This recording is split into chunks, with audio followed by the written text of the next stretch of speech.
Alex Rodriguez is saying goodbye to Fenway Park, and Red Sox fans are saying good riddance? A-Rod has played 131 career games in Boston, more than any other road ballpark, and in those games he has been, well, A-Rod, hitting .287, recording 88 RBIs and 29 home runs. During the 2004 ALCS, he put up similar numbers in games 3, 4, and 5 at Fenway, going 4 for 14 with 2 home runs and 5 RBIs.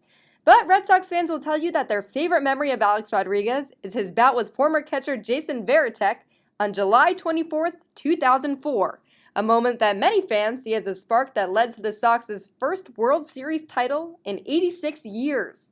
So long, A-Rod, you will always have a place, oddly enough, in the hearts of Red Sox fans.